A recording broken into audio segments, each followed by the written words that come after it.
Hello दोस्तों, study the vision से मैं नीरज मिश्रा। दोस्तों, हम लोग आज बात करेंगे पश्चिमोत्तर भारत में जो सिंधु, झेलम, चिनाब, रावी जो नदियां हैं वह कुछ दोआबों का निर्माण करती हैं। उन दोआबों पर चर्चा कर लेते हैं कि यह दोआब किन किन नामों से जाना जाता है और किन दो नदियों के बीच यह दोआब स्थित है। तो आइए बात कर लेते हैं कि पश्चिमोत्तर भारत में जो नदियां सिंधु से लेकर सतलज नदी के बीच वाला जो दोआब क्षेत्र है उस पर बात कर लेते हैं। आइए देखते हैं दोस्तों, यह देखिएगा सिंधु नदी है। पहली जो है यहाँ पर सिंधु नदी है। अब यह सिंधु नदी जो पाकिस्तान से होकर अरब सागर तक आती है, और सिंधु नदी के बाद दूसरी जो नदी है इसको कहते हैं झेलम नदी। तो पहली हो गई आपकी सिंधु नदी, पहली सिंधु नदी हो गई, और दूसरी आपकी है झेलम नदी। पहले नदियों पर बात कर लेती है। तीसरी बात करें, झेलम तो भारत से निकलती है, सॉरी, यदि बात किया जाए तो जो झेलम है यह भारत से ही, शेषनाग यहाँ पर झील है, बेरीनाग झील या शेषनाग झील से झेलम नदी आपकी निकलती है। तो सिंधु नदी, झेलम नदी। फिर चिनाब की बात करें तो यहीं से भारत से ही निकलती है चिनाब नदी। फिर बात किया जाए तो चिनाब के बाद रावी नदी, रावी के बाद व्यासकुंड से व्यास नदी, और बात किया जाए रापसताल के पास से निकलती है आपकी सतलज नदी। तो यह जो 6 नदियों का समूह है इनके बीच दोआब क्षेत्र पाए जाते हैं। अब कौन कौन से दोआब क्षेत्र है आइए इन पे बात कर लेते हैं। तो सिंधु से लेकर झेलम नदी यह आपकी है चिनाब नदी, यह आपकी है रावी नदी, यह आपकी है व्यास नदी, यह आपकी है सतलज नदी। अब देखिएगा, सिंधु से लेकर झेलम नदी, यानी कि सिंधु से लेकर झेलम नदी का जो दोआब क्षेत्र है उसे कहते हैं सिंधु सागर दोआब। सिंधु सागर दोआब यह कहां से कहां तक क्षेत्र है? तो सिंधु, झेलम और कुछ इलाका चिनाब का भी मिल जाता है। तो कहीं कहीं तीनों नदियों को मान लेता है कि सिंधु सागर दोआब। दूसरे पे बात करें तो झेलम नदी और चिनाब नदी के बीच का जो दोआब क्षेत्र है इसे बोलते हैं चांज दोआब।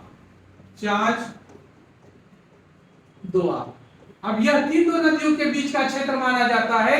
झेलम से चिनाब नदी के बीच का क्षेत्र चांज दोआब के नाम से जाना जाता है। अब देखते हैं चिनाब और रावी के बीच जो क्षेत्र पाया जाता है, जो दोआब पाया जाता है, वह किन नामों से जाना जाता है? तो इन दोनों के बीच जो दोआब क्षेत्र पाया जाता है उसे रचना दोआब कहते हैं। रचना दोआब, रचना दोआब हो गया।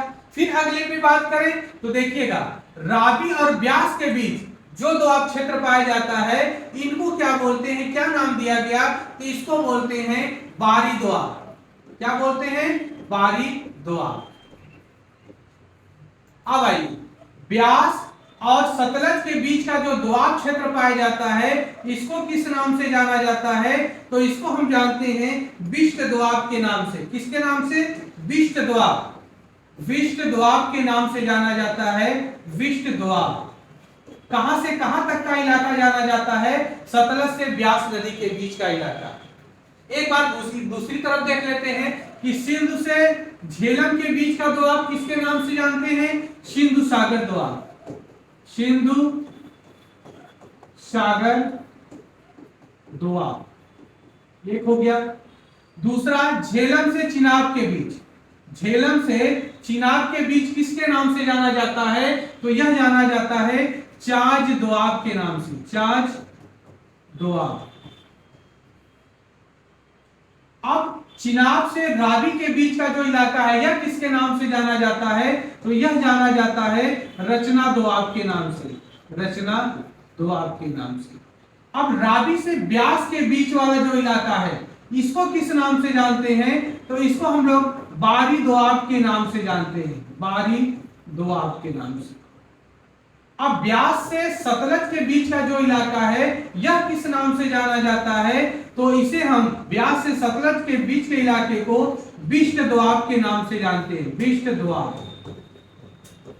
विष्ट दोआब के नाम से जानते हैं। यानी कि 5 यह दोआब क्षेत्र है और नदियां 6 हैं। सिंधु, झेलम, चिनाब, रावी, ब्यास और सतलज, इनके बीच के क्षेत्र को पहले सिंधु से लेकर चिनाब नदी के बीच के क्षेत्र को सिंधु सागर दोआब, सिंधु से लेकर झेलम नदी और थोड़ा इलाका चिनाब का भी मिल जाता है, तो कहीं कहीं तीनों नदियों का नाम दिया रहता है। सिंधु, झेलम, चिनाब नदी के बीच के क्षेत्र को किस नाम से जानते हैं? सिंधु सागर दोआब के नाम से। फिर यदि पर्टिकुलर दो नदियों का नाम देते झेलम और चिनाब, तो इसे हम चांच दोआब के नाम से जानते हैं।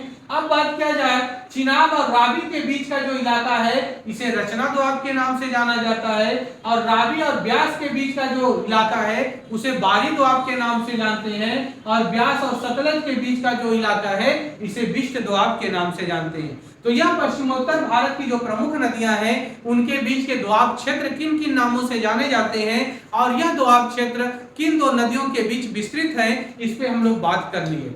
दोस्तों यदि वीडियो पसंद आ रहा है तो लाइक करिएगा, शेयर करिएगा और सब्सक्राइब करना मत भूलिएगा, और ज्यादा से ज्यादा अपने दोस्तों में इसको विस्तार करने का प्रयास करिएगा, जिससे यह इस वीडियो का लाभ सभी लोग उठा सके। धन्यवाद।